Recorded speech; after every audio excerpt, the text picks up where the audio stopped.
This One News update is brought to you by ANZ, proud sponsor of the New Zealand Olympic team.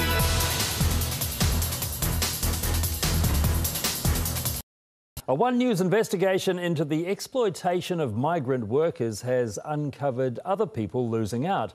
They're New Zealanders who are struggling to make a living because they can't compete with employers paying below the minimum wage and using illegal labour.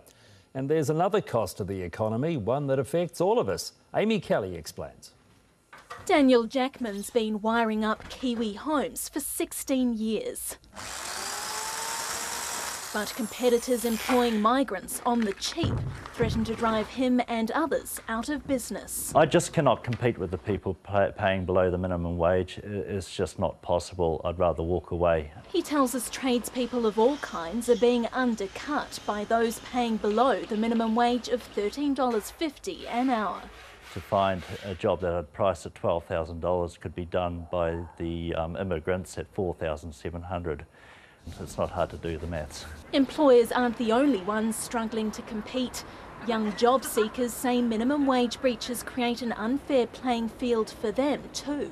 They'll hire them instead of me because they can get away with paying them less. If an employer says, hey, look, I'm sorry, if I found someone better, you don't know if it's because they said, I'm going to come in at half the rate. Then there's the money we all miss out on in lost taxes. People who tend to pay below minimum wages and make cash payments, it usually extend that into tax evasion as well. The IRD loses out on an estimated $7 billion a year because of payments made under the table. Money that the government takes in as revenue that they can spend on the services that they provide, like hospitals, schools and the like as well. So in effect, evading your obligations cheats every New Zealander. Daniel Jackman hopes our expose on businesses who cheat and exploit will open the eyes of those who use them.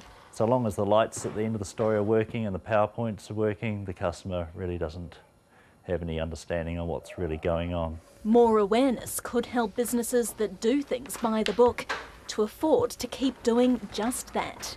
Amy Kelly, One News. This One News update is brought to you by ANZ, proud sponsor of the New Zealand Olympic team.